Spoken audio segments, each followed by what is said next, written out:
Hey everyone, this is River. I want to take a brief moment to explain our giveaway. Once we get to 200 Twitter followers, we're going to be picking one of you random dudes or random ladies. We're going to be giving you a free game of your choice. I don't care, it can be anything. Probably going to be Polybius though, so watch the fuck out. So anyways, the Twitter that you need to go and follow right now is at pixel_chicken on Twitter. That's at pixel_chicken. Go follow that shit. We're going to find you. We're going to ask you what game you want. You're going to say Polybius. We're going to say, you sure? And you're going to say, yeah. We're going to buy it for you. Thanks for listening. Bye.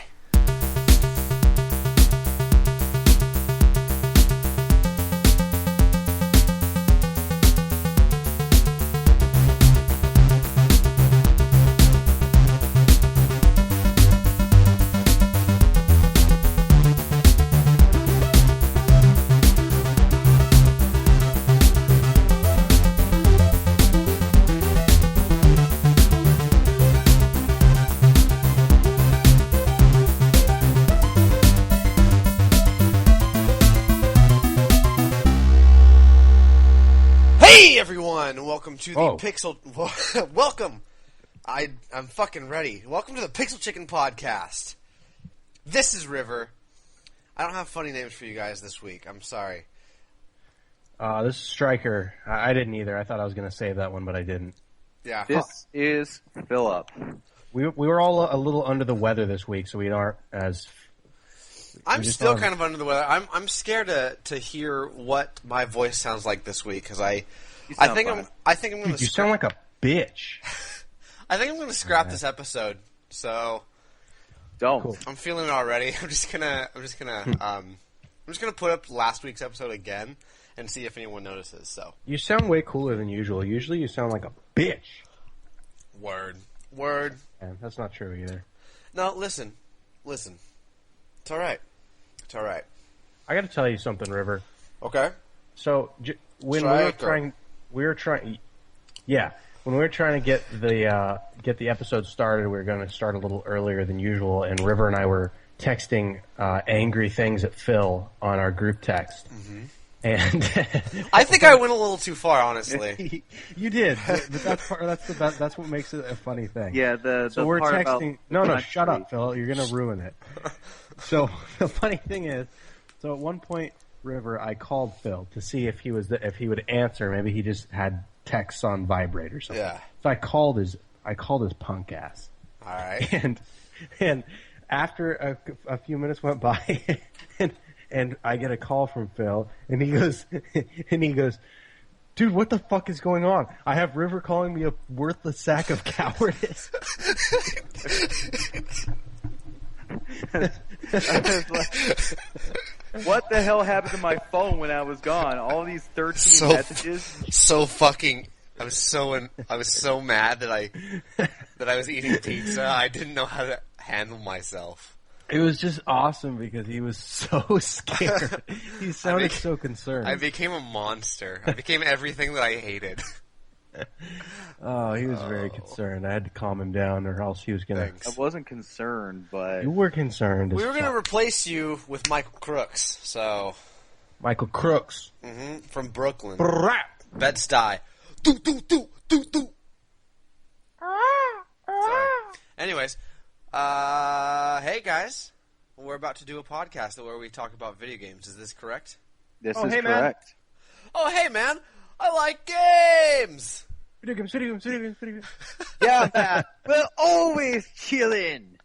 Oh, Wait, wait, what was that? that was Tom, wasn't That's that? supposed to be from That was Tom.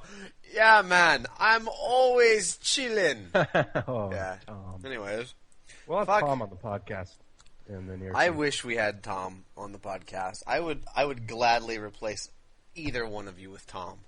I feel the same way. If Tom was starting a podcast and said, "Hey, dude, you got to join, but you got to leave the one you're on," I'd be Yeah. like, "Okay." Fuck it. What do I Fuck. sign? Yeah. I'd sign my I'd soul. sign your life away. Mine? Yeah. That's rude. Yeah. Super rude. Anyways, let's fucking start. What have Phil? What have you been playing? Please, God, tell me you've been playing games. Please. I've been playing games. Yeah, Yes! same game, but I've been playing games. Okay, you've been playing Evil Within. Yes, I have. You know what it has the ability to do? I mean, it has that every time you lose, you just you want to keep trying again factor. No, it doesn't. You know what?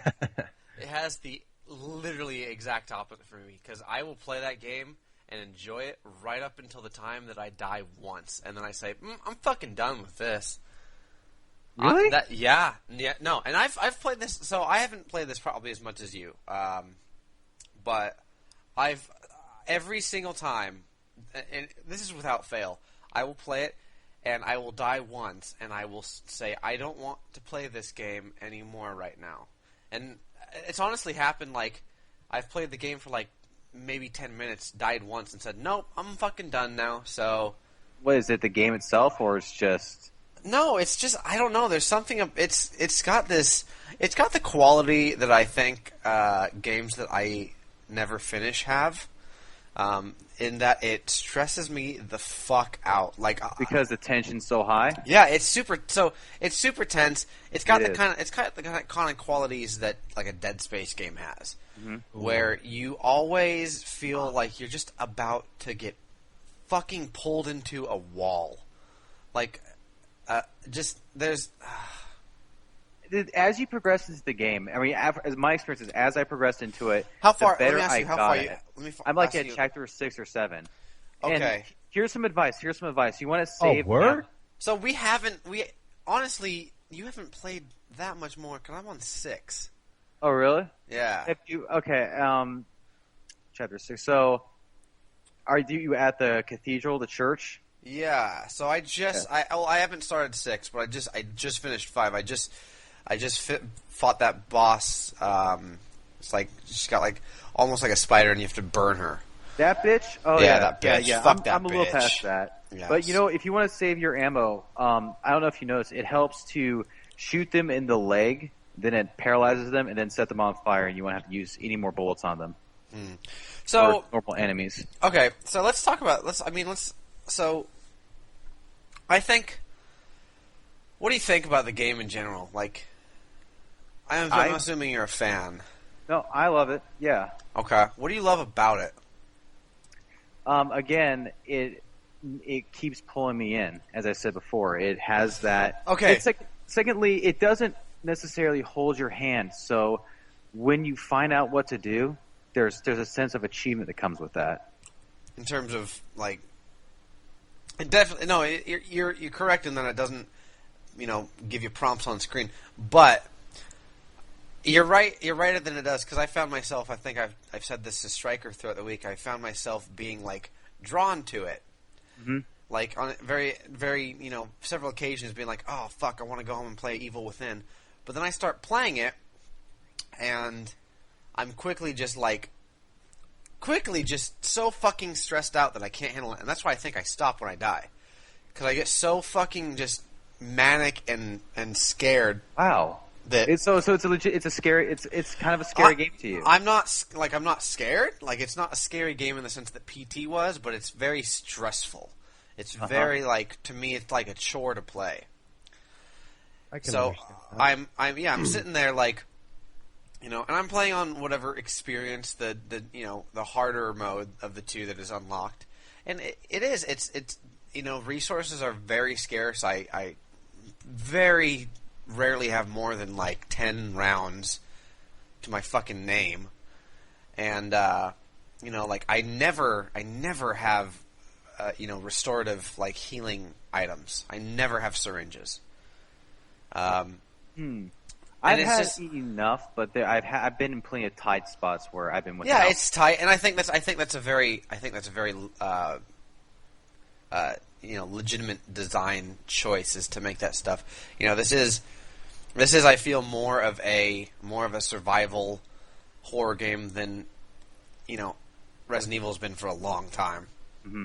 I think Shinji Mikami really wanted to kind of bring it back to those roots, and I feel like he got it right on a lot of aspects as far as making this game feel like you are surviving this harrowing series of events, which is legitimately harrowing. Like, I don't know if we've talked about this, Philip, but the first 40, 50 minutes of that game made me absolutely never want to play the game again. Wow, was that scary to you? I hated it. I hated the opening sequence of that game. With the fucking chainsaw. Yeah, Did you try to sneak up on him and stab him? No, I didn't, because I knew it was that situation in games is a trope in like horror games, that it's the unbeatable boss, and a lot of people bitch about that. I think it's the greatest thing that horror games have done, because that makes it. I mean, if you have an enemy you can't kill, like that is what a fucking horror film is.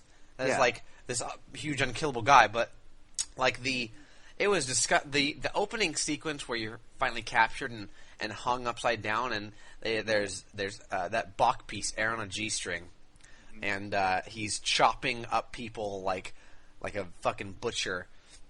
That entire sequence made me physically ill. Wow. Like, I felt really, really dirty and disgusting after playing that, and I turned it off after I finished that. Because I got caught when you're stealthing around, and he was, the enemy was kind of running in a pattern, and you're stealthing around him. I got caught, and I was like, no, I'm fucking done. And I thought I was never going to play the game again, because it gave me such a gross feeling that I didn't want to do it. But I pressed through, and it picked up a lot in like the third or fourth chapter when it actually starts becoming more of a game, in the sense of a Resident Evil kind of survival horror game. Yeah, I like the nod they made to the introduction of the first zombie from the original Resident Evil. Exactly. I noticed that too, and that was so Striker. There's when you first encounter your kind of first enemy, he's kind of like hunched over eating a corpse, and you walk up to him, and they do the same exact, it's cool because it's Shinji Mikami, and that's obviously the director. They do the same exact shot where the zombie looks over his shoulder, and you see his like decayed side of his face. You remember the first shot from Resident Evil, right? Yeah, I vaguely remember it. I remember that. It was a cool kind of nod to that to the heritage there. So that was cool. How do you feel about the letterboxing, Philip? The letterboxing? Yeah. Like, what do you mean the letterboxing? I'm not going to explain. Just what do you think about it? Yeah. Philip, okay, so the forced aspect ratio with the black bars, because it is. Do you know letterboxing, Phil? When you watch a wide screen movie and they have the black bars on bottom or top. Oh yeah. How do you feel about that artistic choice? I don't even think I noticed that. Really? Like it's like white, like the game is in like the game, as in the game being played in widescreen. Well, yeah. I mean games are now 16 by 9, natively. But this game, there's those black bars. It's letterboxed through the entire game, and it's a very interesting. It's striking. It makes it feel cinematic, and I think the game looks. Wait, let me check this out. Like, let me get the game fired up and look so I can look at it, because I never even noticed. I think you have. Just a moment. Because it's not full screen. But anyways, it's interesting. Well, anyway, yeah, cool. That sounds great. What the? Does it sound great though? I'm not sure. I think my least favorite part of the game is that game has a field of view of about 80 degrees. Mm-hmm. Yeah, that would make. I don't know. I can't think of another game that's done that before, but I feel like that would kind of be. That's kind of an odd choice. So what I've experienced is the game has a field of view of about 80 degrees. I looked this up in because I have it on PC, and I opened up the config files and saw that the field of view was 80 degrees, and it was locked. You can't really change it. So what that means is that the screen at any given time, the screen is only showing you an 80-degree viewpoint. So you're not even seeing a full 90 degrees. You're seeing a very small fraction of the scene.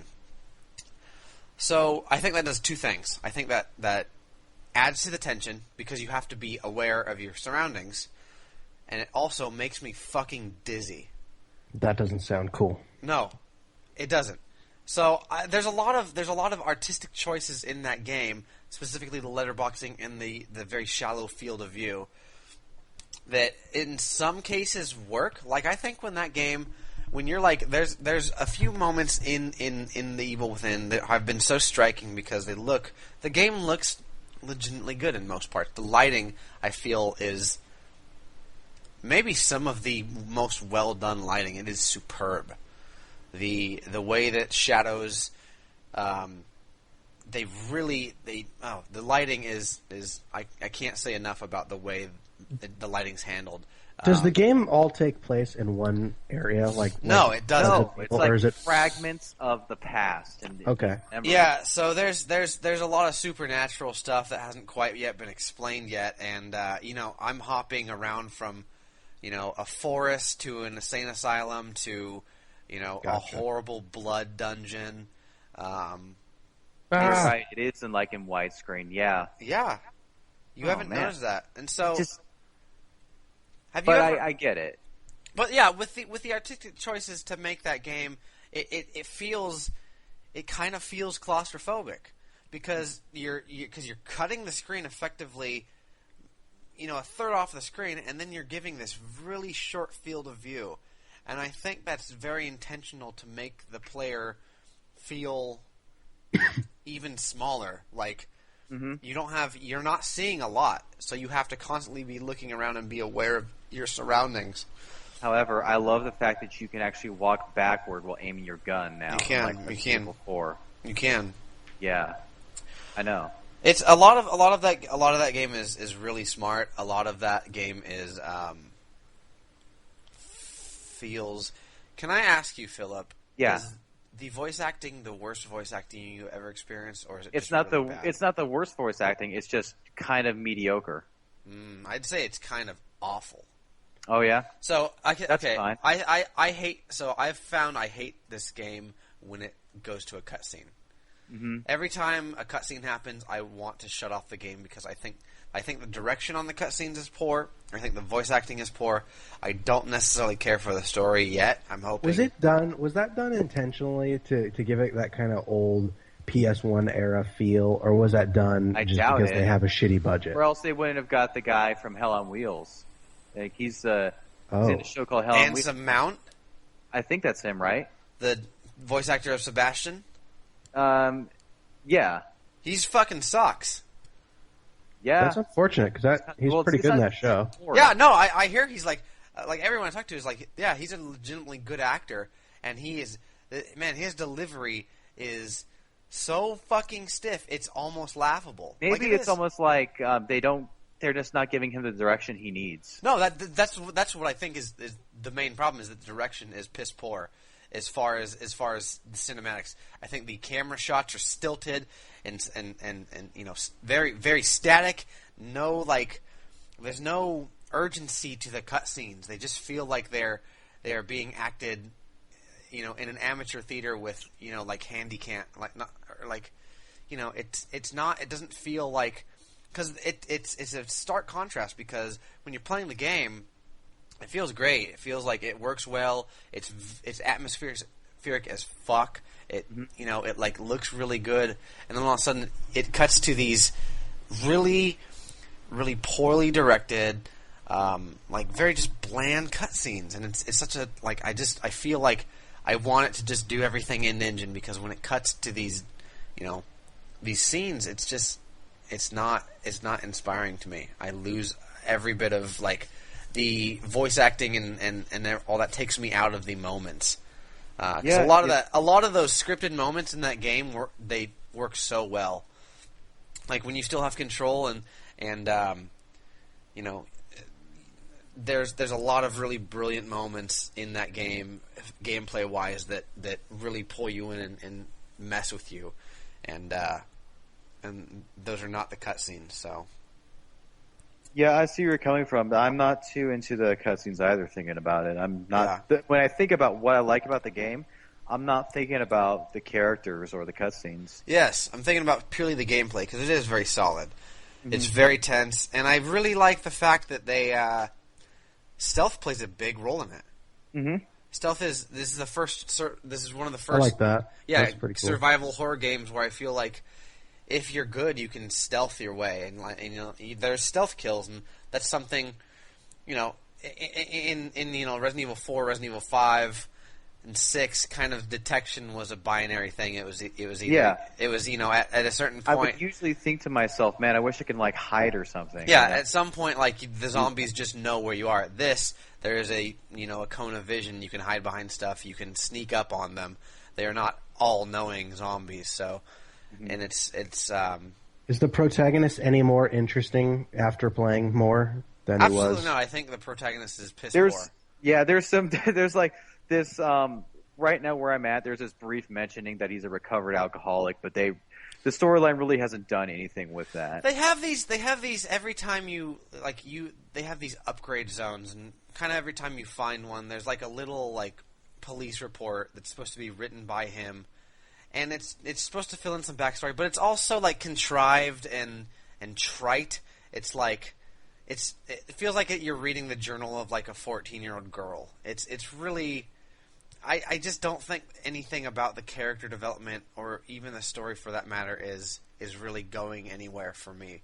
I think conceptually, given what's been revealed, how it's this weird world of nightmares and again like fragmented memories of the past, they could do something with that.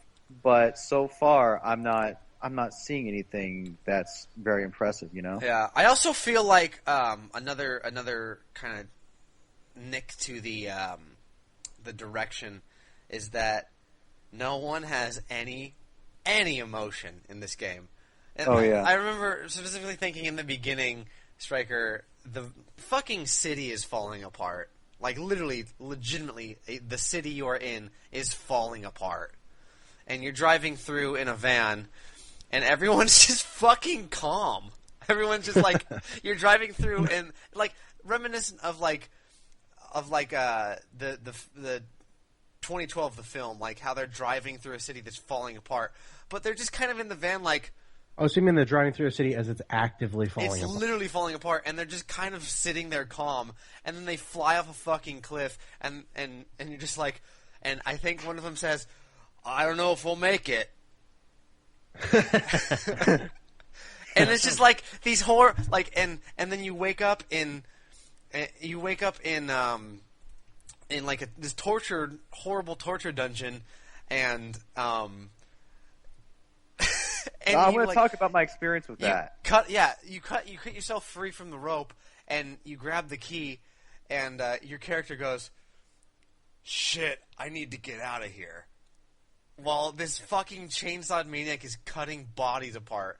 And it's just like every fucking crazy thing, like you're following this mythical like bad guy, and he's teleporting you to different like dimensions and like zones, and like stuff's just happening, like non-Euclidean things where like you walk through a door and then look back, it's not there, and your character just goes, "Oh fuck."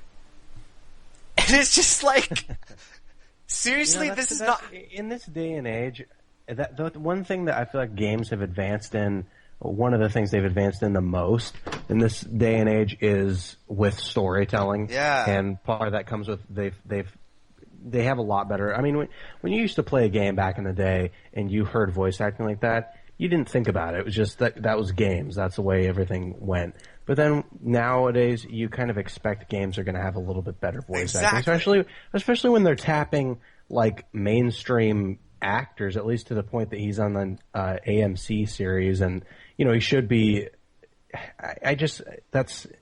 It makes it stand out even more when it's bad nowadays. That's what I was saying. Is like how often do you see a game like not very often anymore. A relatively well touted game too that has a legitimately like bad voice actor. It's few and far between. A lot. It's become. I mean, back in the day, it used to be most games had bad voice acting, and then there were a few exceptions. Now the exceptions are games with bad voice acting. Yeah, and it makes them look even worse in contrast with the ones that have great voice acting or even mediocre voice acting. Exactly. Yeah. So overall, your impression is that it was better than you thought it would be. It's got its quirks. I think it's a good game. I think it's a good game. There's a lot of things that I don't like about it, but like I'm probably going to go play it after we record this. So I think it's a good game. All right. One more thing I wanted to mention is when I was in the first very first dungeon scene. Yes. I actually walked up to the guy and I stabbed him, and he just he stopped for a moment, then casually turned around, and it was like this brief pause where he looked at my character and then cut my head off. Like the game didn't like. Are you fucking serious, dude? Yeah, it was almost like that. I swear it was almost like that. That's funny. That would have been. It would have been even funnier if you just casually killed him. Yeah, he just like, oh, okay. All right, that's not very scary. And then and then you just walk out. Oh man, no, that first sequence had me running for the hills, man. Oh fuck. Mm-hmm. Phil's favorite song. That's Phil's favorite song. Not my favorite song. That's why I said it. Yes, it is, dude. It's your favorite song. When people say, "Yeah, man, I love Iron Maiden," I got "Run to the Hills" on my iPod right now, and that's like the only Iron Maiden song they have. I'm just like, then they're awesome. Yeah, then they're awesome to you. Oh yeah, they're Phil, so awesome. How's that song go again? Yeah, I forget the chorus. Well, I mean, look on YouTube, dude. I can't. I want to hear it. I don't have Bruce Dickinson's range. I think you do. Run to No, come on, man. hill. Give it some heart. No. Very Okay, well. man. Jeez. Very well. Yeah, Jesus. Is that all you've been playing, Phil? Right? Yeah. Evil Within's all I've been playing. Yeah. Mm-hmm. Okay. But I've been constituency. I have been wanting to ask Striker something. Uh-oh. It's a wrestling. Yeah, I'm thinking I'm back. Oh, hey, did you see that movie? No, not yet. I'd like to. I heard that it was kind of good. Yeah, I actually want to see it, but I just can't stop saying that fucking part from the movie. What do you? Yeah, I'm thinking I'm back. River. That sounds like Jesse Ventura to me. Have you seen the trailer for the movie John Wick, starring Keanu Reeves? No, I have not. Okay. Well, when you see it, you'll immediately recognize what I just said. Okay. It's on TV like 10 times every time I watch it. To me, that just sounded like Jesse Ventura, and I got really fucking excited for a second. Oh, Jesse Ventura. That was the impression for a while. Yeah, that was. I don't even remember what I used to say. You used to say, I'm Jesse Ventura. Fuck you. Yep, that's it. That was it. Which is accurate, to be fair. That's probably what he'd say to a select group of people. I think I've seen him say that thing. He was at some secret information that he was trying to get in. They had the doors locked. And that was where he said he's like, you're gonna stop a former governor from crossing an imaginary line. The guy's like, yeah, that's exactly what we're fucking gonna do. Oh, he's just funny. Oh, fucking Ventura, I got time to bleed. Oh yeah, he says that too, which is pretty badass. Yeah. Yeah. Well, anyway, it's a wrestling question. Yeah, with it. Like, I don't know, a couple months ago, I understood that Sting was supposed to be going to the WWE. What happened there? Well, here's the deal, Phil. I'm glad you asked because I actually just got done with a meeting with Sting. There's been rumors for like the last. Whenever his contract expired with TNA, there's basically been rumors since then that he's been supposed to sign with WWE. And to what capacity, nobody knows. He's probably just going to sign. So far, he's probably at least signed some sort of like Legends deal is what they call him. He's gonna be in the new game, right? Yeah, he's gonna be in the new game. He recently had a DVD collection come out. It was always kind of expected that he would sign because they own pretty much his entire video library. I mean, WWE owns his WCW matches, which is basically what made Sting who he is. I mean, it is. His TNA run, he's older and more beat up, and he didn't put on as great of matches, and it just wasn't for as big of an audience, so it's not as great. But he's probably signed at least some sort of small contract for just merch or something like that, because they sell, he's in the game, like you said. He's got that DVD set. I think they even sell, I don't know if they sell like shirts and stuff on their website, but when he's going to actually show up on TV and sign a deal for that kind of stuff, for actual performance dates and things like that. Nobody knows for sure. It's one of those things like once a week you open up a wrestling news site and it says, "Is Sting any closer to signing?" And then you open up and read the fucking article and it's like, "We don't know." Kind of like before Chinese Democracy came out, and it's like, is Guns N' Roses' new album coming out in a month? You have the best things to say, Philip. You do. Yeah, I love the references. Yeah. I love it. I love any time we talk about Guns N' Roses as well. But yeah, it's nobody knows for sure. He's gonna. I'm sure he'll sign at some point. A lot of people are speculating that he's going to have like a retirement match, maybe as soon as like next year's WrestleMania. That sounds like it. It kind of makes sense. He's gonna come back to do a retirement match. Yeah, exactly, and it would be his one and only match in WWE. Which would be cool, and it would be cool to see him. I mean, he's old now, but he can still go. I think with the right person, still come out with a bat.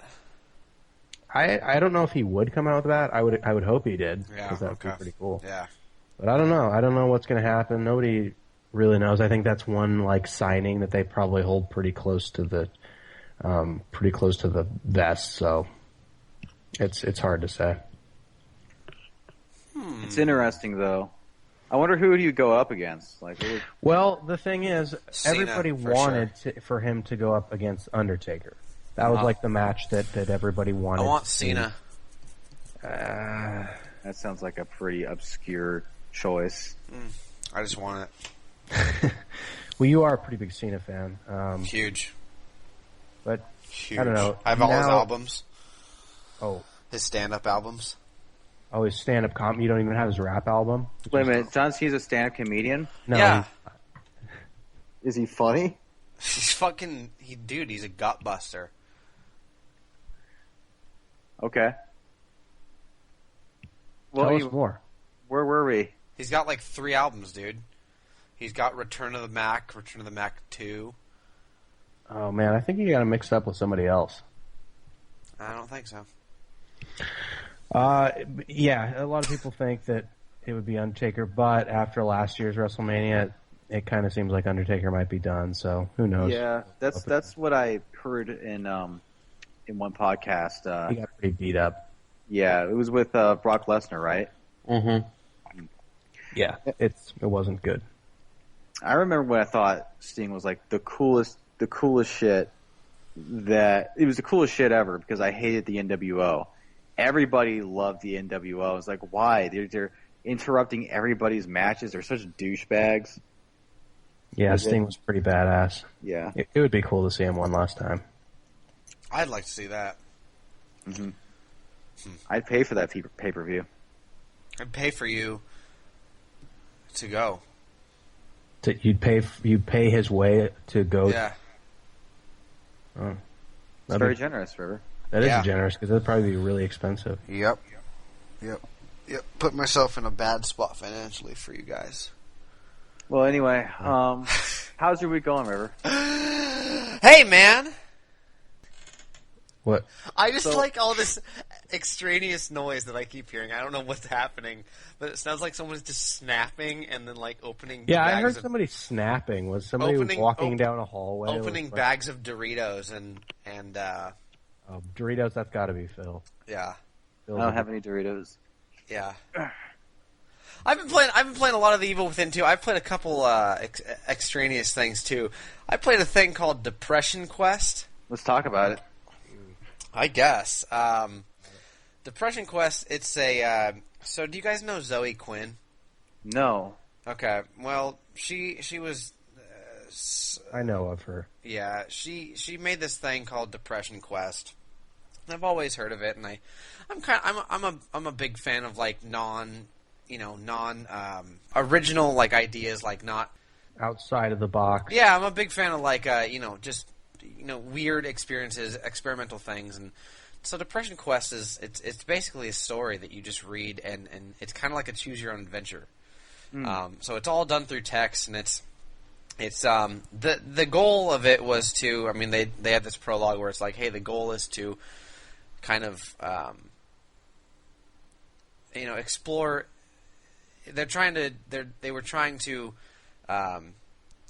tell a story that is a very accurate depiction of depression and falling into it. And so the beginning of the story starts out, and it explains who you are, and like you have a girlfriend, and you have this circle of friends, and it sets you up, in situations where, like, social settings and stuff like that, and you have choices, and, for instance, you're, like, at this party, and you get there and you don't know anyone, and your girlfriend goes off to do something, and it's, like, gives you, like, 4 options, and it's, like, try to converse with people, or, like, stand there, or do something.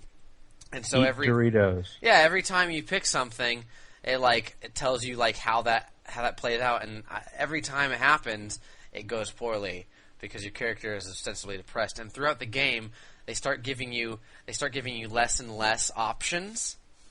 And there's options that are there that are just that ostensibly would be the right things to do in a situation, like actually talk about your feelings, but those are marked out and you can't pick them. It only leaves you with this one option, which is like repress your feelings and stuff, and and it's a very tangible, like I've dealt with depression in my life before, and it's a very tangible, it was a very pretty powerful experience. It was about an hour and a half long, and it was very effective in its depiction and in its feeling of there's nothing, there's very little you can do about this. This is not a I don't know. It was just it was a very interesting experience, and it's all text. There's very little gameplay. I don't even know if you could call it a game. The only reason I'm talking about it is because I played it through Steam. So, but it was a pretty powerful, unique experience, and that's the kind of shit that I really like. Like people, that's why I play a lot of indie stuff, is because I feel like the most innovation and most thought is going into those style of games. Like we talk about games like Evoland, like it is doing legitimately cool things that have never been done before in games, and call this a game or not, it has a statement, it's doing something, it's not just walking through halls killing people. Like this was an experience that I've never had before. It was powerful and that resonated, and that was something different. So that was it was interesting. I don't know if I'd recommend it to everyone because it was a downer, but it was something I'd always wanted to try because I've heard of it, and Do you get to walk through halls and kill people? You don't. That's one of the things that it lacked. Fuck it, I'm not playing it. It didn't have. Well, it didn't. No it thanks. Didn't, Count me out. Didn't have any progression. No Count fucking me out, bro. Sonic. I don't know, man. Just lacked a lot of core gameplay mechanics like movement and Wasn't life. there some controversy about that game? About the, I thought there was not about the game itself, but about Zoe Quinn. her. There was definitely some controversy in, and this is, I hate. There's so much shit going on right now with Gamergate and all that bullshit. Oh, I yeah. think I'm very reticent to explain the controversy, but Yeah, we don't have to talk. I don't think I understand it, but there was allegations of her and I think a game critic or something like that. I remember it. Yeah, but today. Yeah, exactly, that kind of stuff. But I think it was a very strong statement. It's especially like it was so well written that there was points in the game that I had been like, I have been in this literally verbatim situation and done this exact thing. It was resounding at times. It was very very weird. It was like to read like basically, oh, that's fucking what I did. That's word for word what I did, and that's word for word how it happened, like how it played out. And it was weird. So that was interesting. I played a little of this game called The Vanishing of Ethan Carter. Mm-hmm. Have either of you heard of that? No, I haven't. Yeah, I have. So it's first of all, it's fucking gorgeous. So it's basically it's another kind of indie game. It's at its very core, it's just like a mystery game. It's kind of like a walking simulator. I don't know if you ever heard of like Dear Esther or something. It doesn't ring a bell. So it's basically there's very little interaction with the world, and in Dear Esther you walk through this really beautifully crafted world, and kind of it's a very esoteric story. It doesn't really hand you many things, but what it does hand you is very cryptic, and so what that causes is you to kind of connect the dots in a sense, and kind of fill in your own story where the story lacks clarity. So, The Vanishing of Ethan Carter, I played maybe 45 minutes to an hour. I really am not sure how long it is, but I'm just really enjoying walking through the world and kind of picking up story bits. Those kind of games do really good at filling in story with the environment. I guess a good example of that in mainstream would be the Half-Life and Portal series. Mm-hmm. Is because there's very little, especially in Portal, there's so little actual narrative with characters that all the story is filled in through these environmental cues, right? Yeah. Like there's little writing on the walls. There's stories that are told through there's a destroyed fence over here, and then you see it's storytelling in a sense that there's no narrator, there's no characters explaining what's happening, but there is environmental cues that you can pick up and fill stories and kind of create your own stuff. So that kind of plays out like that. It reminded me a lot of Dear Esther, and I don't know if you guys ever heard of Gone Home. That's another one of these. Those kind of Gone Home. Gone Home. Huh? It's starting to ring a bell. It's starting to ring a bell. Gone Home was fucking incredible. Was it a depressing game? No, I mean it was like a 2.5 hour experience. Philly, you could probably play it on your Mac, and I highly recommend it if you're looking for. It's just an experience. It's like you're this girl who comes home and have really no clue. You come home to an empty, basically mansion, and the story is told to you. You're just exploring this mansion, which is ostensibly your house. And you're trying to figure out, okay, what happened? And you're walking through this house, reading letters that people have left behind, and listening to voice messages. And the story is told through finding these environmental cues, and filling in backstory. It's a way to tell a story that is really effective because it forces you to kind of draw conclusions, and then what it'll do is subvert what you have come to feel is the story, by giving you new information and new environmental cues, and it's something that I really enjoy. I always there was one called Only If, but I really enjoy these kind of experiences. So, but yeah, The Vanishing of Ethan Carter. I can't really talk about it much yet because I don't know exactly what's going on. It does have this really kind of cool, noir-y narrator that you play as. Every time you come across a scene of interest, he gives some kind of Max Payne quips about it, and you want to hear Phil's Max Payne impression? Yeah, Phil, what does Max Payne sound like to you? I was trying to. I know what he sounds like, but I'm not. It's kind of hard. Phil, just hit me with just it. Hit it. Okay. The poor bastard didn't even have a fucking chance. Then I decided to go further into my fucking pit that I was in. I don't know if he ever says. I don't think he says that, man. Into my No, fucking. it's just like he was saying. Then I go farther into that. my fucking pit that I'm in. Phil, he says he was trying to buy time. What's he say? He was trying to buy He was sand. trying to buy time. Sand for his hourglass. I wasn't was Trying selling to buy time, but before then he was dead. Yep, No. That's the you one, should, I think, you should maybe. fucking write for Rockstar, dude. Jeez, you're brilliant. Yeah. Anyways, I played it. I tell you right now, I went up looking at the Vanishing of Ethan Carter footage. Yeah. And I started playing it, and You it did? started. I not playing it, Oh. but started a video of it, and some of it went off mute, and Okay. some of that noise wound up, I think, recorded right now. I didn't hear anything, so That's you okay. should be fine. You should it's be not gonna fine. be That was the longest description of Yeah. feedback that I've ever heard. Yeah, exactly. It's like I hope I didn't. I'm trying not to. I hope I didn't fuck You anything. fucked the whole show up, man. Well, anyway. Anyways, I don't know where that's gonna go, but like it really intrigued me because I'm a sucker for that shit. Like the more and more I play video games, the more I'm just looking for experiences that are not the same thing that I've done before. And a lot of that shit is coming from indie developed games because they don't have publishing companies forcing them to make the same shit over again. Mm-hmm. And so, I'm finding a lot of compelling stuff in there. So, And it's free to download?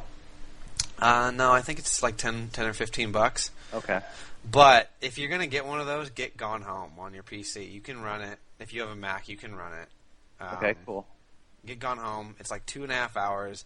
It tells a really interesting story, and it's a story that doesn't.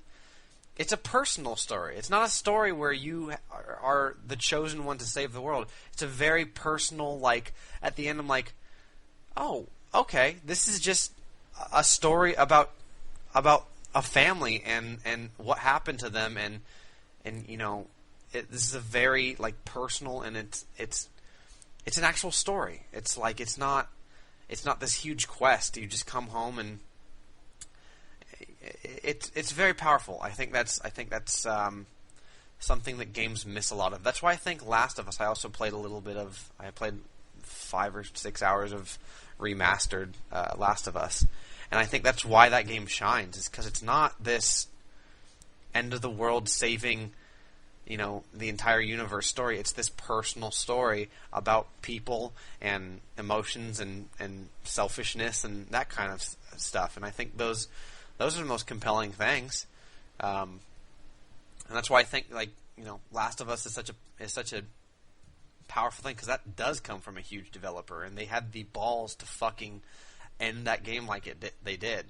Yeah. And that's just a human story, and that's why I get mad at people like, oh, we didn't save the world. Like, yeah, no, that's not what that game is about. That game is about people. I don't know. I played Arma 3. Mm-hmm. That's a video game.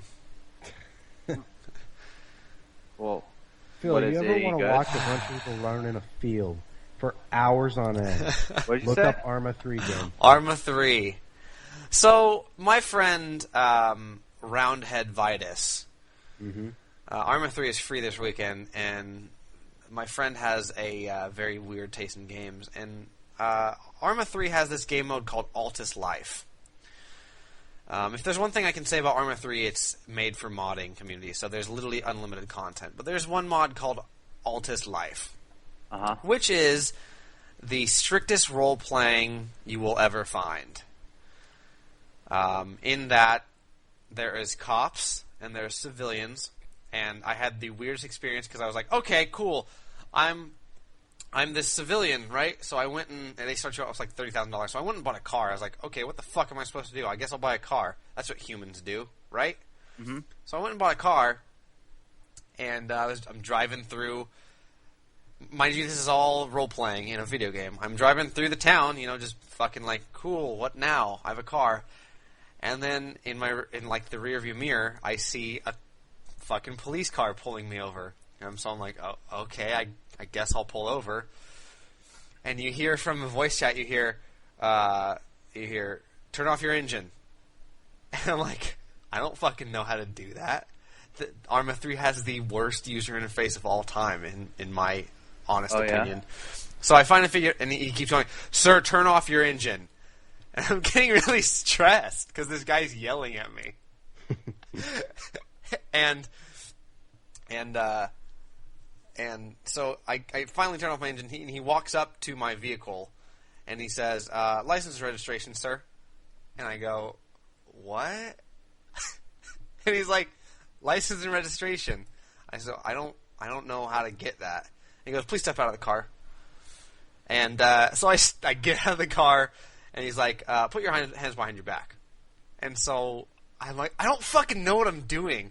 So I start pressing a bunch of keys, and he says, sir, please cooperate with me. And he's fucking role-playing this cop. right? He's literally role-playing this cop.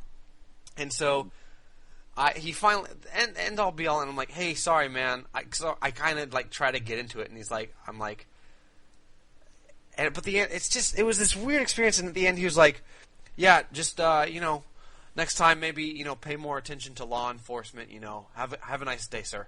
And he leaves me, gets back in his car, and he writes me a fucking ticket for $500. And it's just this weird, super, like, I hated everything about it.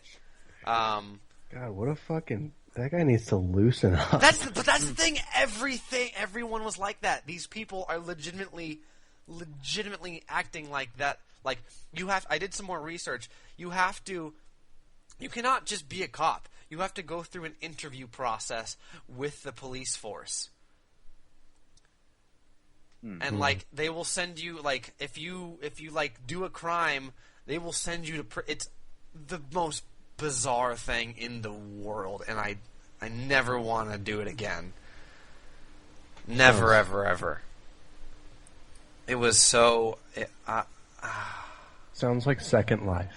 It was very much like Second Life, and that scares me. That scares the shit out of me. Oh, Philip Bailey, man. Oh! Philip loves Second Life so fucking much. Oh yeah, fucking love Second Life. I actually, for some weird reason, I took a class on Second Life. Oh no! 2 years Phil. ago. Fuck, Phil! Because I was trying. No, dude. I was trying to get out of C++, so they dropped me in Second Life. Second Life is just a Second Life room. is where they harvest your body to be a processor to power the Matrix. I did a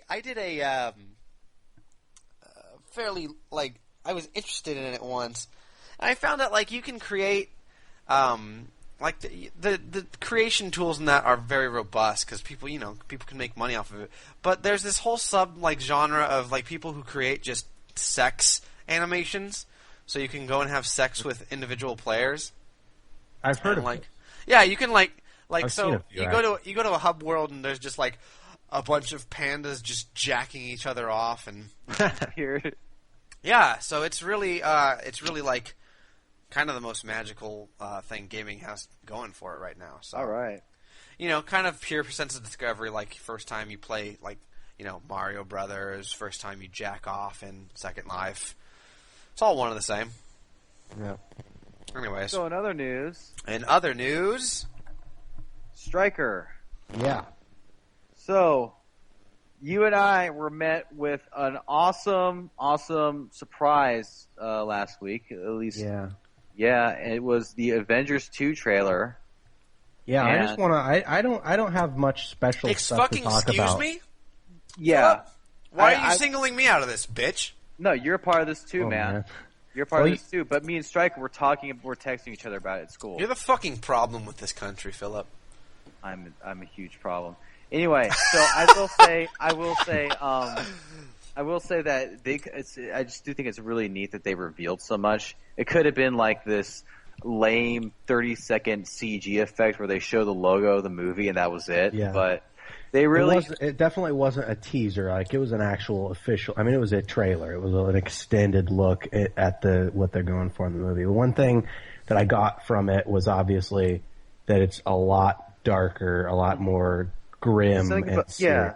Something about the cinematography. I mean, it looks different. Well, it doesn't take place... It's not all in New York. I mean, it looked like there was parts in... I think they said there was, like, Italy... and different areas and stuff like that. I mean, it looked like it was more of like a globe-trotting kind of movie. The one thing that I wanted to say is that I watched, this is kind of unrelated, but I watched Days of Future Past again this week because I got that. And God, that movie's amazing. But the one thing I liked about it that I didn't really realize until I watched it a second time is that it did the real grim and dark storyline, very serious tone to the story, but it did it with being still lighthearted and it fun.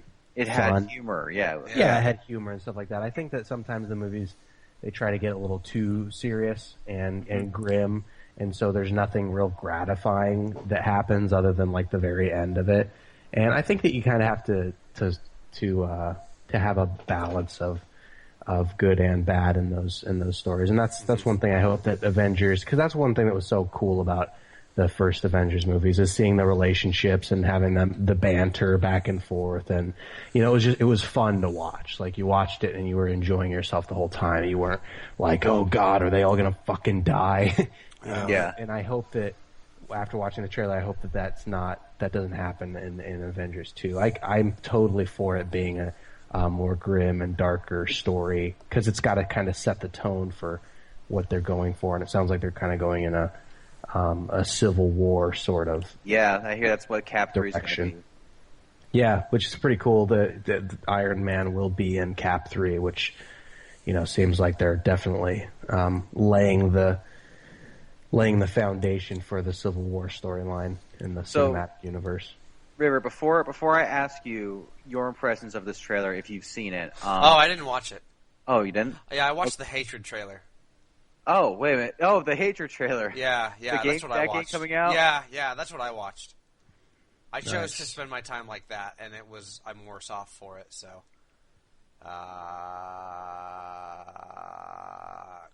Oh. Well, anyway. Yeah, Joss Whedon did say that it was going to be more character oriented. The only thing I've heard about the trailer is that it has a shot in like space, and all the Avengers are dead except for Iron Man, and that's about it. That must have been like a Comic-Con reveal. Yeah, that was a Comic-Con reveal. The trailer is completely different. Okay, cool. But anyway, yeah. When's the Deadpool movie coming out? I want to see that. Who knows? I don't know. The part that stuck with me was when it shows Captain America's shield destroyed on the ground, and when it shows like Thor from behind, and he just drops his hammer like something horrible has happened. But it was very though. The guy who plays Gollum in Caesar, he's in the movie. Oh, what does he do? I have no idea. He's just in the trailer for a brief moment in slow motion. Oh, yeah. He's slow-mo guy. Now, I heard. What'd you hear? Well, I watched like a video of people speculating and stuff, and they said that he might be Claw. What's his name? Ulysses Claw. Sharktooth. Anyway, he's like a Black Panther villain, so some people were speculating maybe Black Panther would have an appearance in the movie. You know what would be really weird, though? See, they announced Quicksilver for Avengers, right? And then Fox was like, well, fuck you, we need to do Quicksilver for X-Men. And so they went and did that. And it was awesome. Yeah, but what I'm thinking is, what if that quote-unquote Claw is actually going to be Marvel Studios' version of Wolverine? Like, what if that'll be the big shock? What if they, to get Fox back and just say, fuck you. Fox was loud. We're going to do Wolverine, I would hate that. Yeah, because there would be a lot of business bullshit involved in that, with what would suck. Yeah, and there's a lot of heat going on right now between, Marvel and Fox and Sony, but I think that the actor... I don't think that they can actually do that. I don't think that they can have Wolverine on screen in the Marvel Cinematic Universe. I think that Fox actually has the rights to Wolverine, like the character. Quicksilver was a different beast, because I think they could show him on screen as long as they don't talk about him being a mutant and some other weird bullshit like that. But Wolverine, I think that's a different story. But I will say, I think as an actor, I like Hugh Jackman a lot, but as an actor, I like the guy who I wish I knew his name. I like the guy who played Gollum. I like the guy who played Caesar. It would be interesting to see him as Wolverine, because seeing him with that that facial hair and it doesn't look like Wolverine, but given that, he would look a lot like Logan. Yeah, I don't know. I can only think of Hugh Jackman as Wolverine. Yeah. At least for now. CM I Punk, wanted maybe. to say that I played. You started talking about Last of Us a little bit, and I was playing that this week a little bit more. And why don't we go over to you? We haven't talked about your week yet. Yeah. Well, I did want to talk about the Avengers trailer, which that was amazing and stuff. But I've been playing a little bit of Last of Us. Nice. Again, and that game it's jaw dropping. Like it's to play it again, and I'm glad that I waited long enough. I am in too. Between. I agree with you. It is unlike any game. It is one of a kind. Truly, it is. May I ask? You may. Are you playing the HD version, like the new PS4 version? Yeah, I take it back. I don't. I would like you not to ask that because that was a waste of time. It was a pretty rude question too. Yeah, it was really. I was just curious. I know it's just we are playing the remastered version, and I'm actually playing it ungrounded, which is fucking dumb. But it does lend some really tense moments, especially when you're discovered, and you have to kind of like scramble because you'll drop quick, like 2 shots and you're down. So, how far have you made it? Me? Yeah. My second playthrough? Yeah. I'm still at the part where it's shortly after you separate from Bill. Okay. You're in the school, and it's that area. Yeah. Tess, I just got to the point where Tess dies, and I'm taking care of,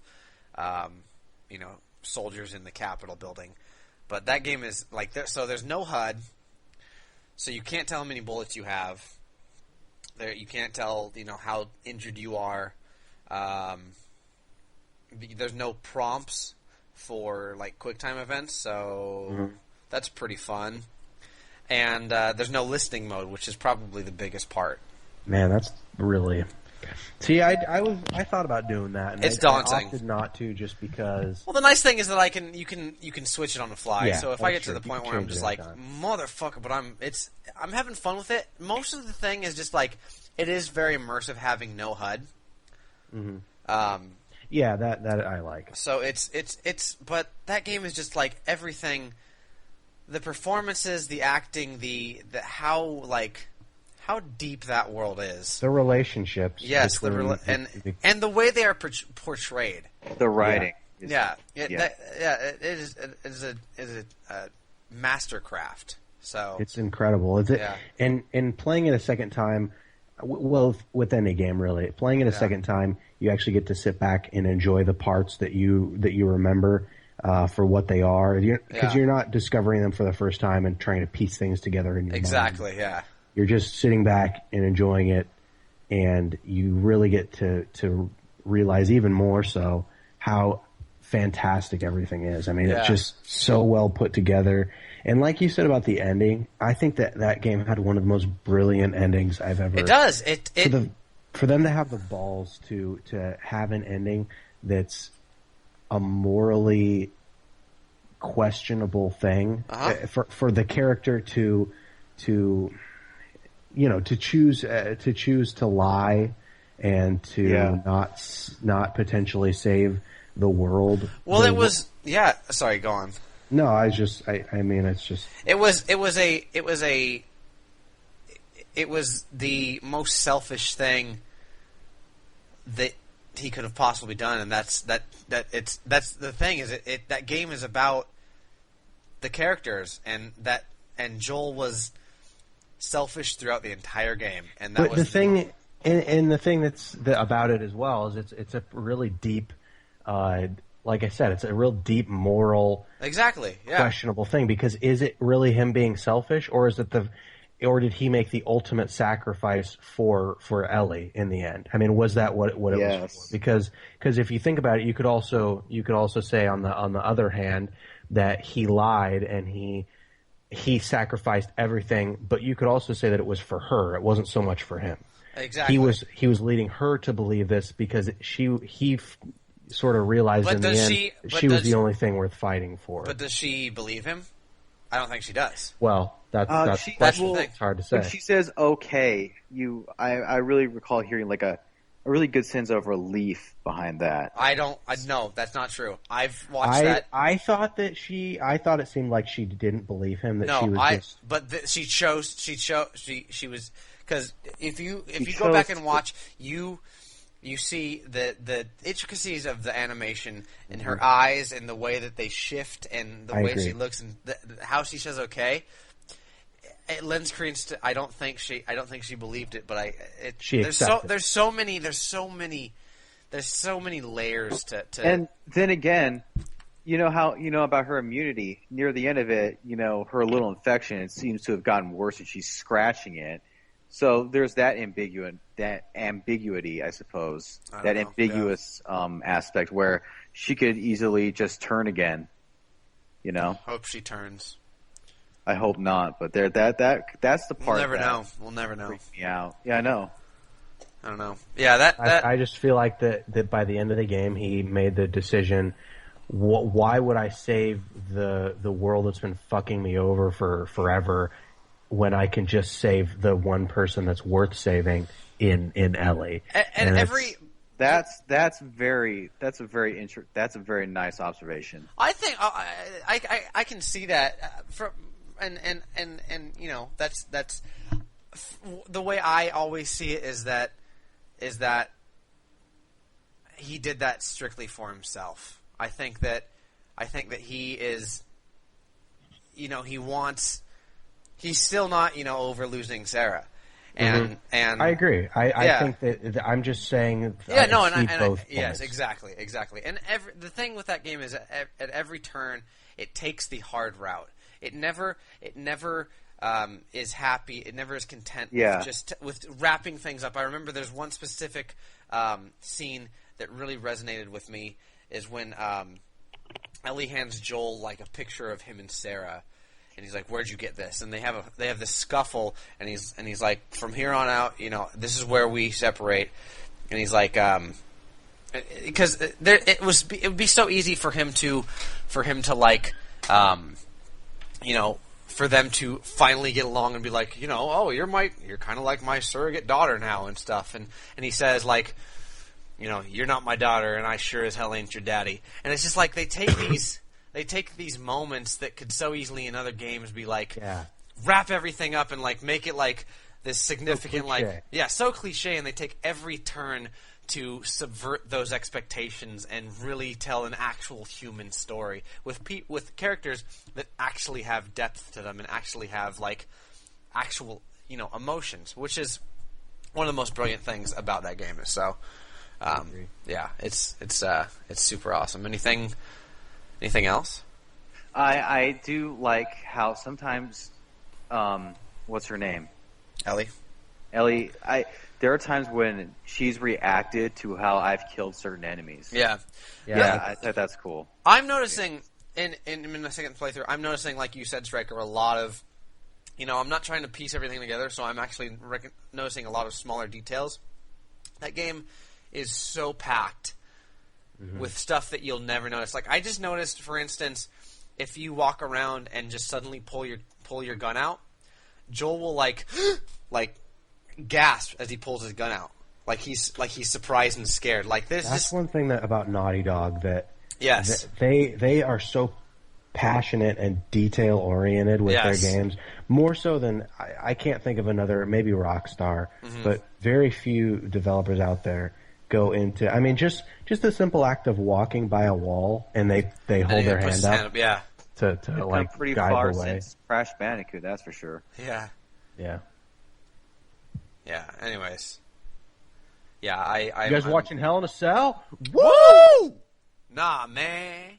What is the Hell in a Cell? Is that an event with multiple wrestlers, or is it a one-on-one? Yeah, it's a pay-per-view. It's got a full card of matches.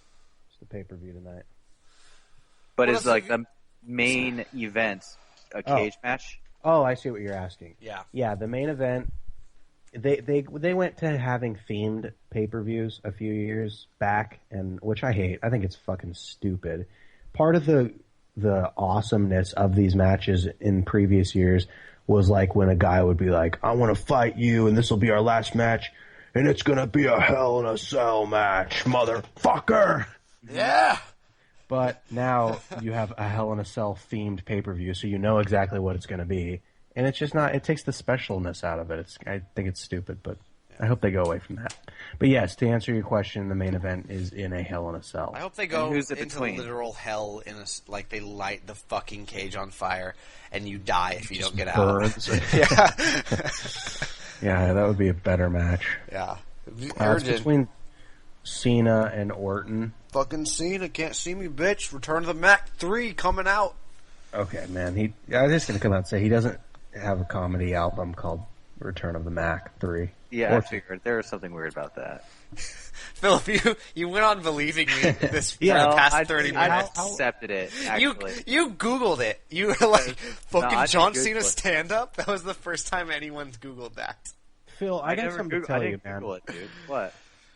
River and I both know this to be true, but I know that you're as big of a fan of classic 90s cartoons and early 2000s cartoons as River and I. You need to watch Gravity Falls. Ooh. Gravity Falls? I've been watching a bunch of episodes on demand, and it is the fucking best cartoon that's come out in a long, long time. Also it is need so to watch good. Freak-a-zoid. Watch more Freak-a-zoid. Yeah, watch more Freak-a-zoid. Runs around in underwear. Freak-a-zoid. Freak-a-zoid. I like that. I like that. That shit's all right with me. You know what's surprisingly good? What? Teen Titans Go. Nope, I don't fucking care. Awesome. Striker, what else have you been playing? Besides that, just the same old shit. A Same lot of old NBA. shit. A lot of NBA 2K. And Right. it's because it's... Have you imported your face yet? And, God, please. no, dude. Come I over don't to my want house and import your face. I don't want to do it, man. Did you see the beast creatures that it creates? Yes. I want that to be our new logo. It's going to be like Doodle Bob. It's going to Oh, fuck! No more.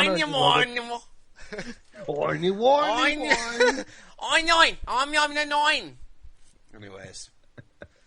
God damn it, Doodle Bob. Hey, Philip, I'm sorry, man. I care about Teen Titans Go. We can talk about that if you want. Well, I was going to say that... playing Smash Brothers with 8 fucking people on Oh, that terrifies me. I can't handle 4 fucking people. Yeah, I know, man. I get sweaty. I just want to go to Izzy's and fucking vomit.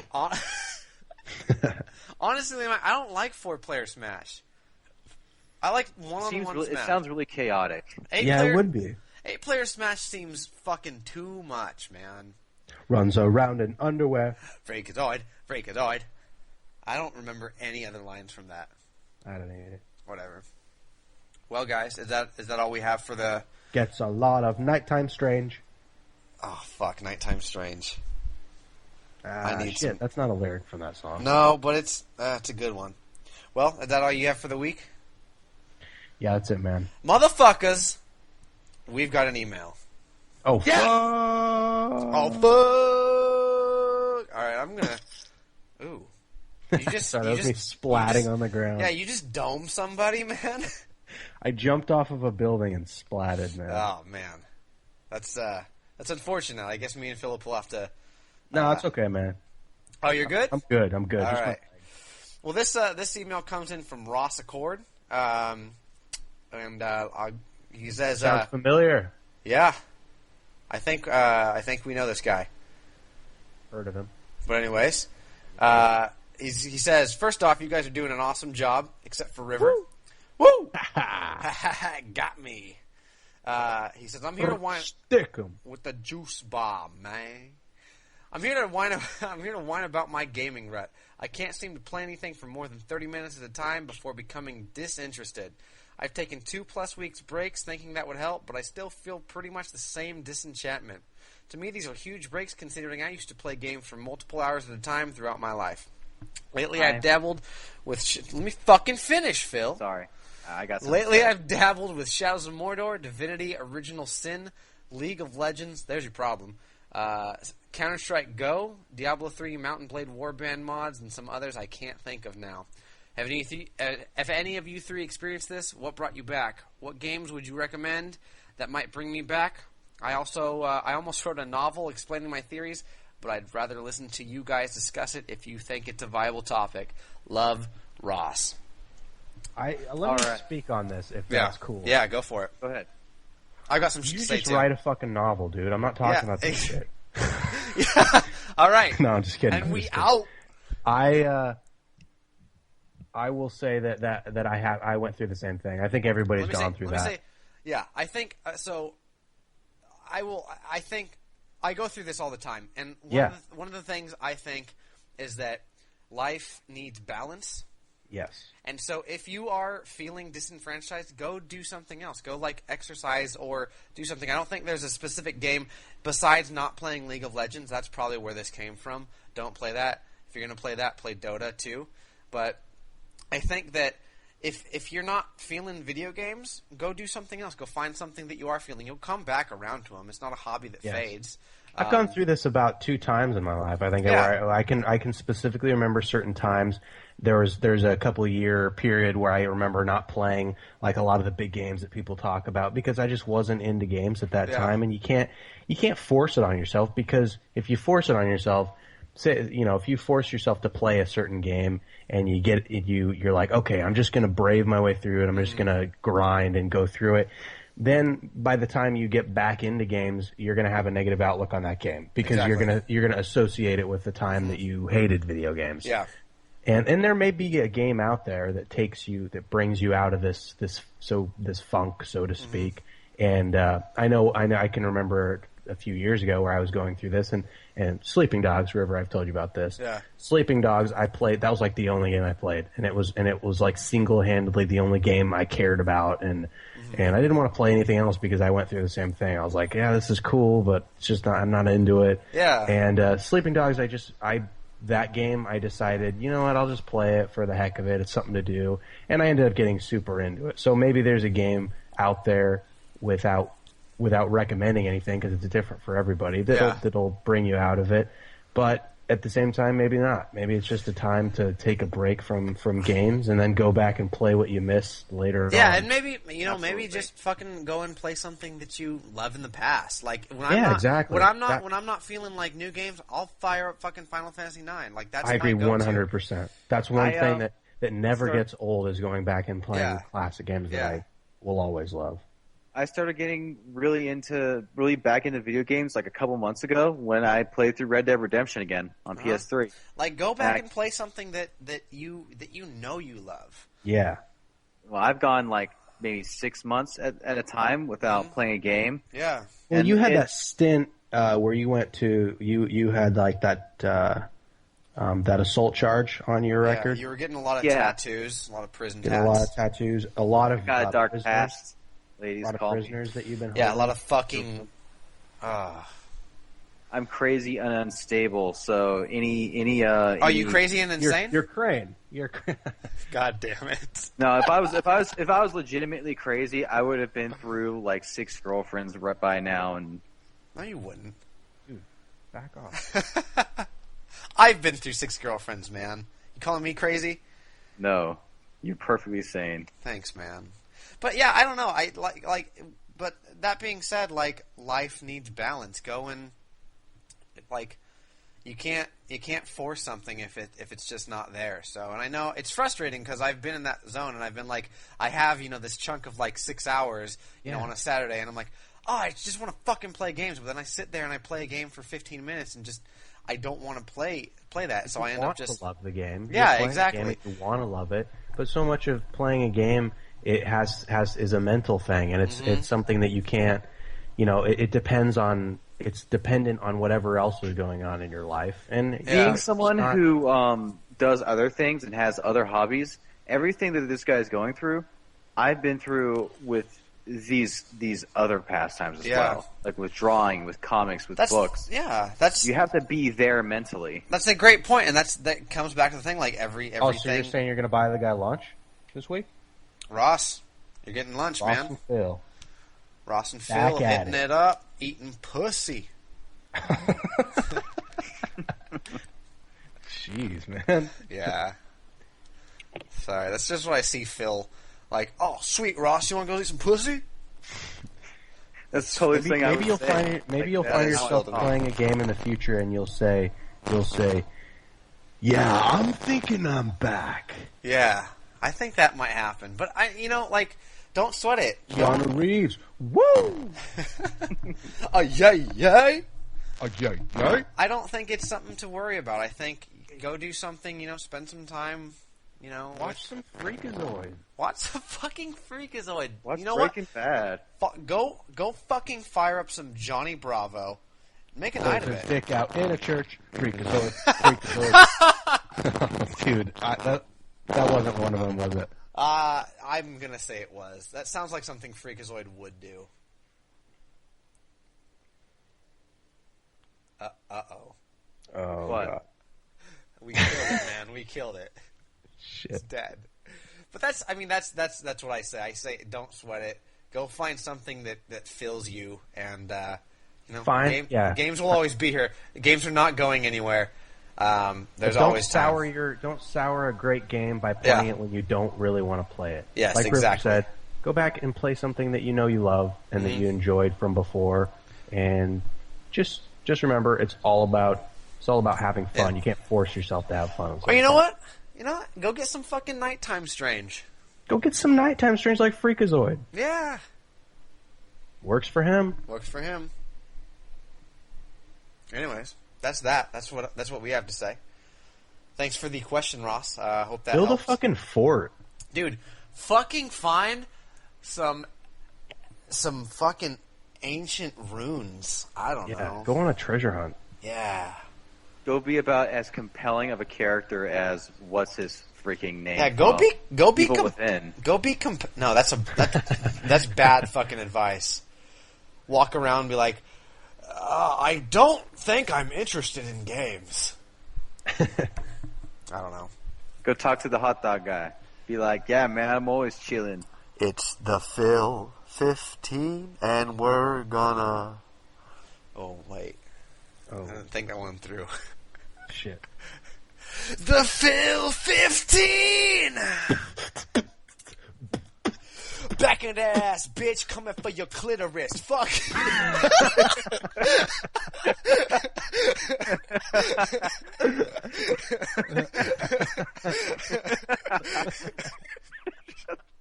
Shit. Oh, fuck.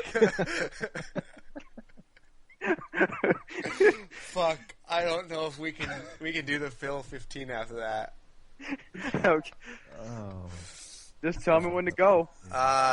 Striker's got to give you the countdown, man. This is a ritual at this point. Yeah, and Phil, I just want to say something about the Phil 15. It doesn't have to be exactly a Phil 15. You just say whatever you want, as much time as you want. We're not going to fuck with you. Just say what you want, and don't force yourself to say more shit just because you're trying to reach the 15. If you're done in 5 minutes, that's fucking cool. Tell us you're done.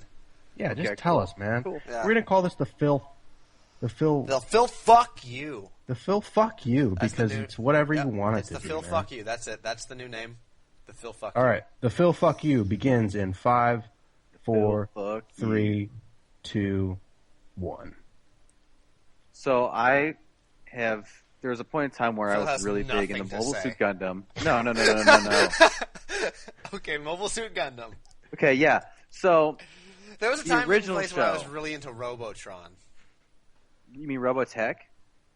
Yeah, sorry, Robotron's a game. Robotech, yeah.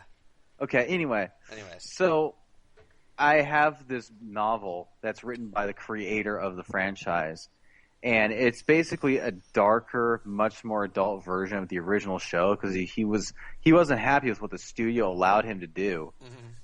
And Is that Funimation? We all really loved Mobile Suit Gundam back in the day. Oh yeah.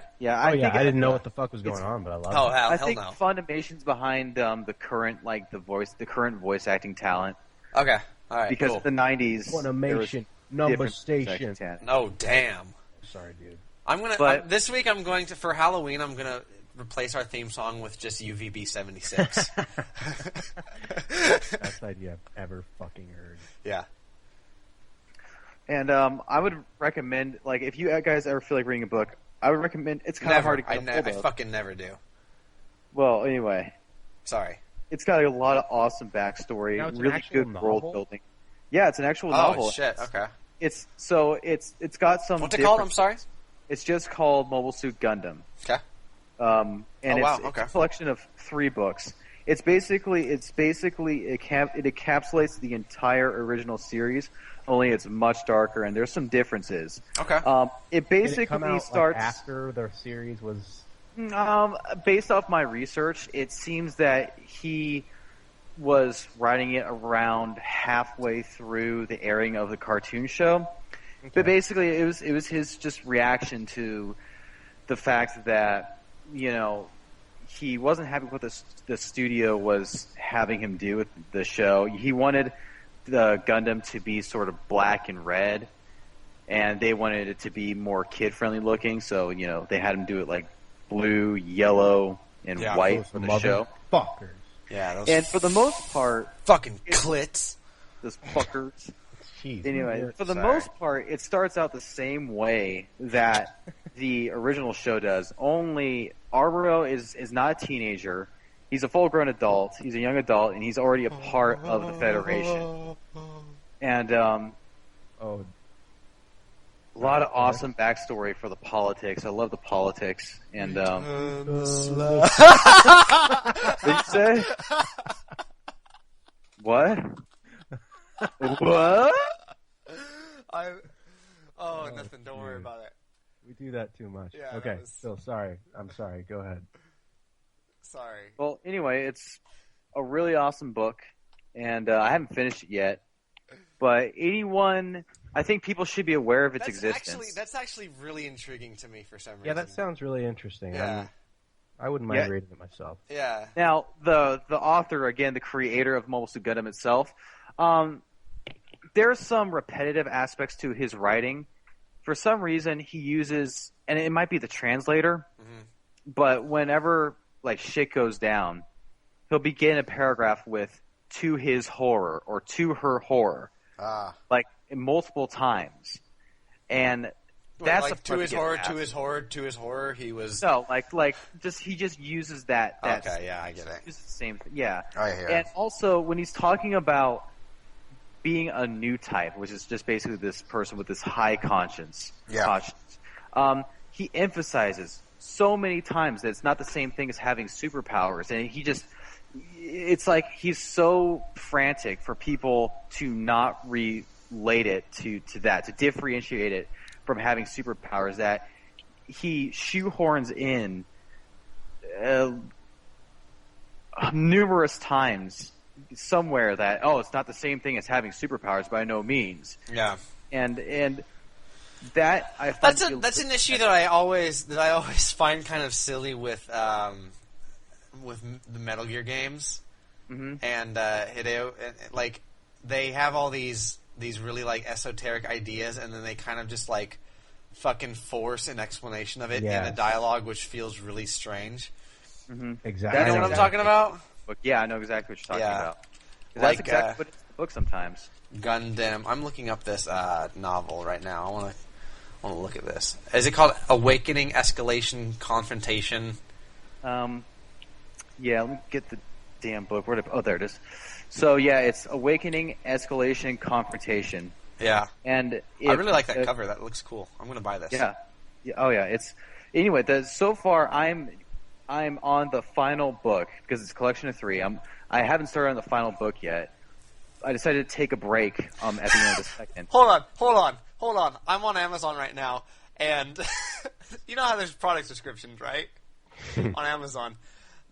The product description for this book, it goes, Japan's Gundam franchise boasts a worldwide cult of devotees. The second edition of creator Yoshiyuki Tomino's novelization is redesigned for a new generation of fans. And then there is a quote. It says, "A great read, Asian reporter." It says, "A great read." Hi, my name's Asian reporter. Yeah, exactly. No, I think that's just the name. I think that's just the name of the magazine or whatever. Oh, that's pretty generic name. Yeah, that's not as good. I thought that was just some random. Oh yeah, it's a great read. Yeah. Well, Thanks, Agent Reporter. Way to take the magic out of it, Phil. Well, anyway, no, it's. I lost my train of thought. I was going to. Oh yeah, okay. so you found it, and I was going to bring up like the name of the writer if you were having trouble, but yeah, it's so far, despite the quirks I have, the problems I have with the author. Yeah. Like Hideo Kojima, despite the weirdness, he still can write a compelling story. Yeah. Really, that's absolutely really well told, and I wasn't saying shit about Know Your Story. I'm just. It's weird. Oh, yeah. It's weird and kind of. No, I get sometimes. it. Yeah. Yeah, we're on the same level with that franchise. Totally, we both love it, but we know it's weird. But I just want that book to be known. Yeah. So, gotcha. Perfect. Beautiful. And everyone who's listening, check it out. If you're a Gundam fan, check it out. And there's that's all she wrote there. There's dozens listening, Phil. Dozens. If not hundreds. Anyways. So next. I've had kind of dwindling. I've had my fanhood for Iron Maiden has dwindled over the years. Respect. Not sure about that. And I think it's largely because I just didn't like Largely the last album. because you're homophobic. I think you're talking about Judas Priest, dude. Fuck! I am! You're so right. I just outed myself. But, I mean, I've... Wait, Judas hold on. You said I think you're talking about Judas Priest, not debating the fact that I said you're homophobic. Just saying, I think you're talking about Judas Priest. No. Because the singer is gay. I wasn't saying that I'm a homophobe, but I don't particularly like their recent music anyhow. Yeah. But I feel you. There's something about Maiden's last album, Final Frontier, and I know nothing about what their next album's going to be like or when it's going to come out, but I don't know if it's Bruce Dickinson's voice. It's getting to a point where it sounds like an old car with way too much gas mileage on it. That's what I feel like. It encapsulates that. Really specific. Like it's like he's struggling to breathe every note he sings. And, well, he's fucking old, man. Oh yeah, I know, and that's true. And maybe my criticism there isn't very fair.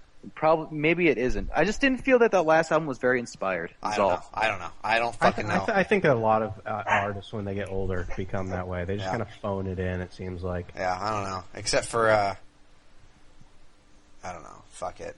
Except that for what? Paul McCartney song from Destiny was weird as shit. I haven't listened to it. What does it sound like? So, is it good? I guess it's a good song, but it's so weird. Oh, sorry, that was a different one. Ooh. I thought that was Temporary secretary. I thought man. that was a different human being for a second. I thought that like you had a niece over or something, and she was trying to crawl into your lap. It's a fine song, but in the context of the game, it just feels so weird. I don't know, man. It's out of place. Like it's a good song. Yeah, now that you've played Destiny, go and Google the Paul McCartney Destiny song and be like, can you see this fitting in Destiny? No, I can't. It's it's bizarre. Anyways, I don't know. I'm sorry that you're becoming disenfranchised with Iron Maiden, but as I said, life needs balance. Go find a band that you love, man. Flying Colors is there for you. Oh yeah, definitely. I love that fucking group. I know you do, man. I know you do. So it's okay. So anyway, speaking of Flying Colors, yeah, I heard you said you were listening to it. I was. And, it wasn't bad. It wasn't bad. Yeah. It was not what I expected from a band that you suggested. And that's not to say shit about your musical taste. I'm not insulting you. Well, no, I understand. It's because the general impression you have of my music skills, because it's been for the most part accurate. My musical tastes have mostly revolved around heavy stuff. Mm-hmm. But here's the thing: my two favorite sounds ever will always be fucking wet pussy. Oh, jeez. I'm sorry. That's exactly it. I'm so sorry. No, it's okay. My two favorite sounds will always be very Dual vulgar Avenue. Yeah, I know. dual accent guitars and medieval guitar riffs. Medieval? What the fuck is that? Okay, Medieval guitar medieval riffs? guitar solos. What the fuck is Okay, that? that's just my best way whack? to describe solos that are kind of written with sort of a classical edge. You know what I'm saying? Medieval? Okay, medieval ones probably wasn't the way to put it. Like, Okay, just guitar solos written with sort of a classical edge. You know what I'm saying? yeah, okay. Well, anyway, Like Sir Daniel Fortesque is playing them? I guess. Oh, no one got that. God damn it. It's like, okay, so just Sir Daniel I'll just say that I like the guitarist in Flying Colors because what he does floats my boat, and yet at the same time, Flying Colors is going in all these directions right now that I'm completely open to. So Flying Colors basically encapsulates where I'm at right now in my life musically. You know, I've got heavy music. I'll listen to heavy music. I like heavy music, but there's other things out there that I want to try. I just want to justify my joke and say that Sir Daniel Fortesque is the character you play as in the PlayStation 1 game Medieval. Oh! I saw a review of the game. It was a pretty strong pull for me. I know. It was a risk, and it didn't work. I'm sorry. It's just that I never played Medieval. I know about the game, but I never played it. Yeah, I guess. How was it? I don't know. Oh, Fucking no, dude. oh, you never played it either. No, I did play it. I was young and I didn't understand. I don't know, man. I was really young when I played that game. Oh. I don't know. I'm just. So anyway, yeah, I mean, I like heavy music, but I also like all these other things that I'm willing to hear, and Flying Colors really perfectly encapsulates, again, where I'm at musically, and I really love how one of their songs makes me think of something out of Trigun. Oh, that's all right. Yeah. Trigun's cool. I like that. Yeah. Sorry, that was big guy number 4. And not the heavy music, but the music that you hear during, like, the... yeah, pass me a Coke. You know, when they're talking about what's going to happen next episode, and there's that classical guitar in the background. Hand me my The bitch. acoustic guitar. What are you even talking about anymore? I'm talking about When they have to talk about what's happening next episode? Yeah, in the background there's acoustic guitars, and one of Flying Colors songs makes me think about that. In what show? Trigun. Oh, Yeah. Trigun. Okay, yeah. Yeah. Okay. Yeah, I get you. Okay, cool. Yeah. So I'm fine. It was not bad. I was pleasantly surprised. yeah, I'm really glad. Yeah. Well, Cool. Well, anything else for us, Phil? There's not much else I'd like to add. I'm very surprised. man. I'm very satisfied. You're succinct. You're Phil satisfied. Fuck You was a great success, Phil Fuck You and it was was a great actually 15 seconds short of a full 15. So And the Phil Fuck You, way more efficient, way better. I liked it. And with that, I think we are going to put this episode in a bag and throw it into the ocean. A river. Yep. Mm-hmm. And hope to never see it again. Yeah. All right. Oh. Shit. I don't even know what that was. That was the Phil 15. Oh, okay. That was the Phil 15, but we're not doing that anymore. Anyways. Yeah, it was just the time. Hey, thanks for listening, guys. Thanks for writing in with your email questions. As always, that's pixelchickenpodcast@gmail.com. Go ahead and fucking follow us on Twitter. We're still doing this giveaway, 200 followers, and we'll give a random follower a game of their choice. It could be anything. Anything. It could be hatred, for all I care. Digimon All-Star Rumble. Monster Rancher 3, Monster Rancher 2. Mm-hmm.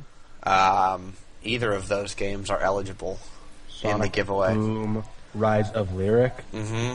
Yep. Mm-hmm. Rise of the Triad. There we go. Descent. Geometry Wars. Geometry Wars Evolved. Resogun. Any game, really. Any game. Just any game. Mm-hmm. Any game. You name it. So go ahead and follow us at Pixel_chicken on Twitter. Fucking like our Facebook that we don't use. Pixelchickenpodcast. Did you get those new episodes up on YouTube? No, I haven't, but I'll do that. It's really hard. It takes a long time. Okay. All right. I don't want to press you. No, it's not. It's not. I need to do it, but it takes to render videos that long. It takes an hour and a half. So I just stopped doing it because we get more play on iTunes. But I will put those up because we need those up. I agree. So, anyways, thanks guys for joining me today and talking fucking video games. Fuck, yeah. Freak-a-zoid.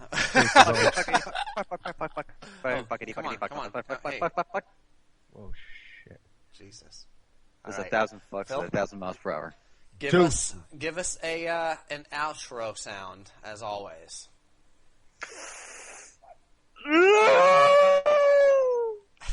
Bye guys.